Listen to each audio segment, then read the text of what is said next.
This is the fourth video in a series where I've taken you through the process of creating your very own sourdough starter, baking your first loaf and then switching your starter to a discard-free maintenance program. And today I'm going to show you how to bake a flavour-packed hybrid muesli sourdough that's going to use up any of that discard you might have left over from the starter making process. This is super straightforward to make and it produces a really interesting loaf. You get kind of these bursts of sweetness from the fruits and toasty flavours from the walnuts and the oats. Now, I do prefer to balance the sour flavour of the discard by using a Poolish made with commercial yeast, but fear not, if you want to keep this purely sourdough, you can switch to Poolish for some active leaven. Just remember that the fermentation process will take just that little bit longer.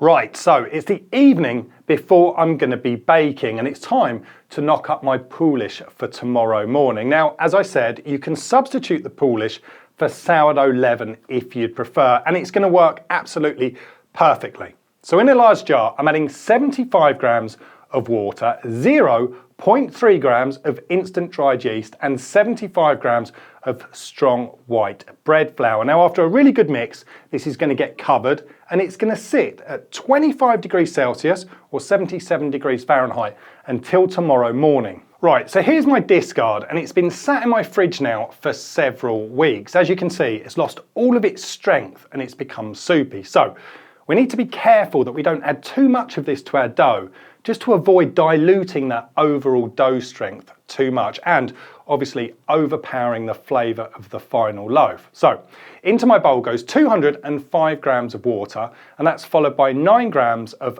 flaky sea salt. Now I give the mixture a really good stir just to make sure that that salt is dissolved. Next I add 90 grams of whole wheat flour.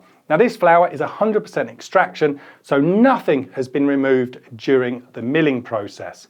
In goes 251 grams of strong white bread flour. Now this particular one has got a protein content of 12%. But you know what? As this recipe is going to be baked in a tin, you could use a softer flour. In goes 23 grams of honey, followed by 137 grams of the bubbly Poolish that I made last night. And now it's time to add 91 grams of our sourdough discard, and that's going to be followed by our muesli mix. Now, I'm going to leave some substitution ideas for you on the recipe blog, but basically, I'm using what's available in my cupboard, and you should get creative and adjust the recipe to suit you. So, in goes 18 grams of mixed pumpkin and sunflower seeds. I've got 18 grams of walnuts that I've just lightly broken in my hand. I've got 18 grams of mixed raisins and sultanas and then 36 grams of breakfast oats. And lastly, I'm adding 1.9 grams of instant dried yeast. Now I simply spend a couple of minutes just bringing this mixture together using a spoon, and then when it's a little bit too stiff, I just use my fingers just to pinch the dough together. The goal is to create a rough dough with no dry spots of flour. Now the full recipe, including details on substitutions, equipment, baker's percentages, is linked in the video description below. And for anyone in a hurry, I'm also going to leave the baker's percentages down there too. So this dough is going to rest covered at 25 degrees Celsius or 77 degrees Fahrenheit for about 30 minutes.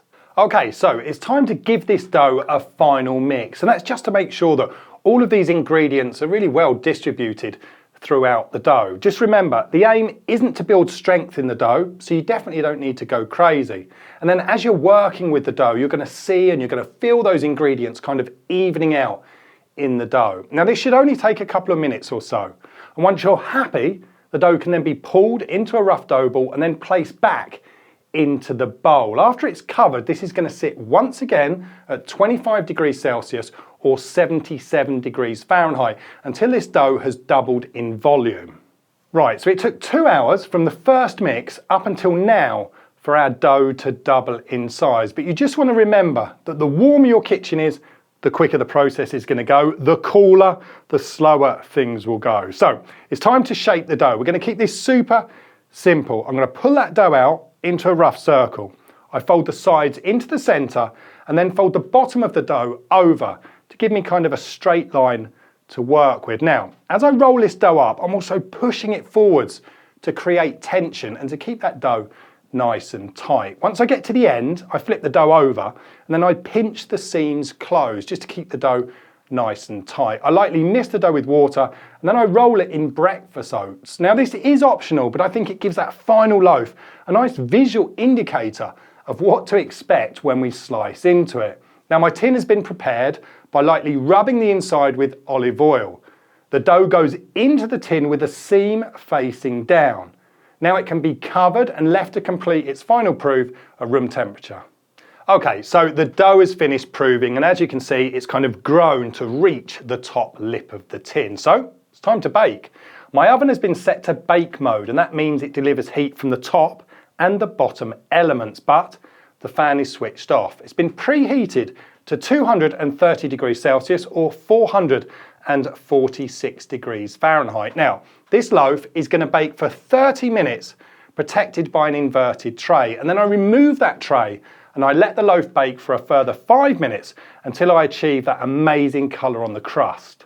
Now, you must leave this loaf to cool completely before slicing and trying. But when you do, I promise you, you won't be disappointed. It smells like muesli. The whole wheat brings this real complexity, but you get this sweet, fruity explosion as you kind of bite into the raisins and the sultanas. The muesli mix adds great textural interest to this loaf. And then you've got that kind of poke from the sourdough discard. Give it a bake, let me know what you think, and stay tuned.